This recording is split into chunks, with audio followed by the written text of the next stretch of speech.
Today for the lab of CellulareMagazine.it we test two music entry-level phones, the Nokia 5130 Express Music and the SonyEricsson W395. You are with Emilio Vignapiano, so let's see first of all the box, what they contain. As you see, the Nokia one is pretty smaller. This for environmental request that Nokia gives to producer.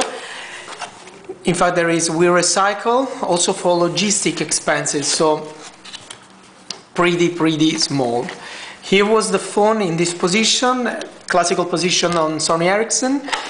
Then the Nokia box contains a USB, micro USB cable, pretty small. Classical pop port charger, the big one, not the cute small one. Stereo headphone, we will see later how is the quality. Manual, that's all, no installation CD. Headphone stereo for Sony Ericsson also. Travel charger, classical Sony Ericsson port. USB cable to sync but also to charge the phone. Manuals, different languages, either no installation CD. Let's go on the phones.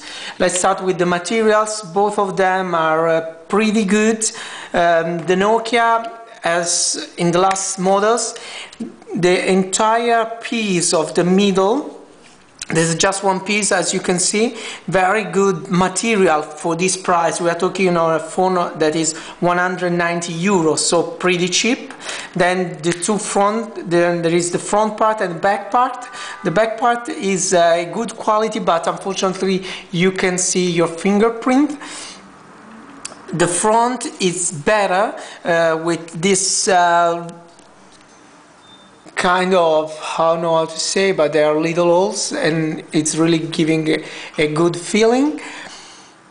The keypad is big, the keys are strong and tough, so you really know which one you are pressing.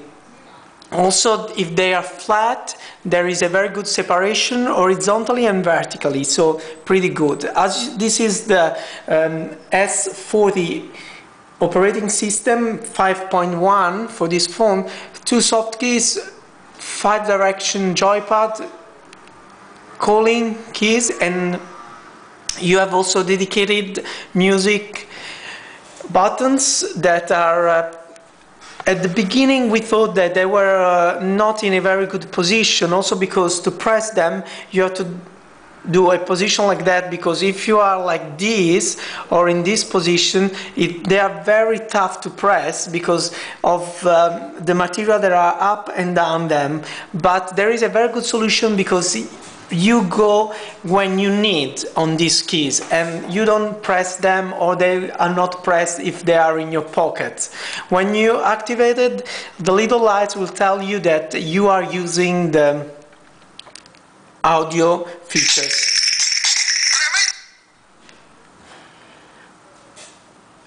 Balance of the volume, micro SD slot, 1 GB for both phones. On the Sony Ericsson there is the M2, that is a smaller version of memory stick. Then a 3.5mm jack, so you can use your headphone. Micro USB slot just to sync, no way to recharge. You need the pop port, classical one.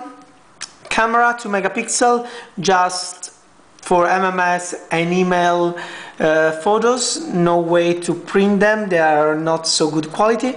The screen on both phones is a 2-inch with 262,000 colors, so very good. The Nokia one is less visible in the direct sunlight for the plastic that covered the display. Better front material for the Sony Ericsson. There is this this shape that is kind of metal. The buttons are smaller, but they are not flat, so you can easily press them. It's very, very nice, the shape of the 5-direction joypad, as with your finger, when you go on it, you feel it that there is a difference. So where you have to press, there is a different where to press.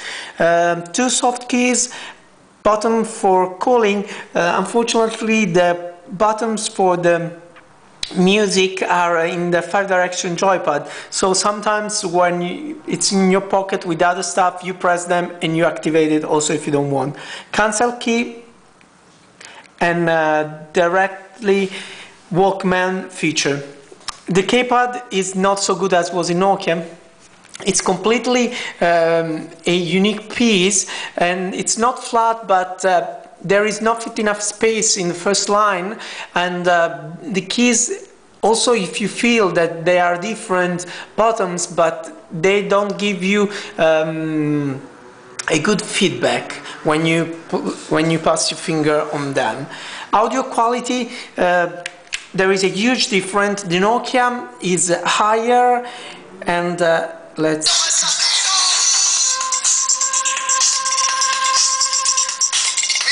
but all the tones are mixed together, so there is not a very high quality definition. Sony Ericsson has a better quality, but the volume is really less than half of you have on the speaker of the Nokia. With the headphone, the main difference is in the quality of the headphones. Most of the sound quality is the same if you use the same headphone, but the Nokia one are very cheap. As you see, this plastic and very simple, just a button to answer, no way to use the volume in the headphone. Sony Ericsson has better one, not only near as there are on the top models, but they are pretty good gum, and if you don't like, you just have to unplug and put the new one in the adapter that has the same button of answering, so you can use also your headphone. Let's see the other buttons. Balance of the volume, camera button that is on the back, same 2 megapixel, same low quality as Nokia for the photos. The charger, the slot we already seen. On both there is a 1 GB card. Here you have 2 different speakers that gives you a pretty good stereo sound. There is just one speaker, but the sound is still stereo. Of course, it's a digital one. The price are very different. There is €30 of different for 119 and 149. They are both GSM, GPRS and H phone, no UMTS, no HSDPA. They have Java, but unfortunately the Sony Ericsson is not multitasking in this version. An email client, you can install also instant messenger client. There is Bluetooth on board, and you have also the opportunity to listen to RDS FM radio with almost the same quality and the same power of the network. These phones are already sold in Italy, and this face-to-face was done for the Cellulare magazine that is going in the shops in these days.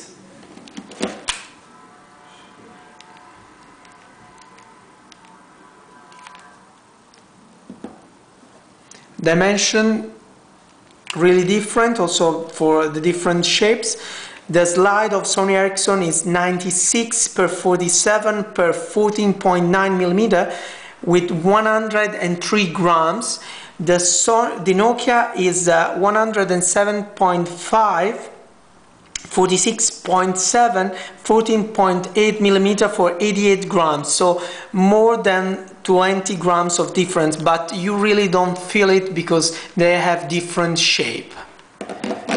For CellulareMagazine.it, Emilio Vignapiano with the Sony Ericsson W395 and Nokia 5130 Express Music.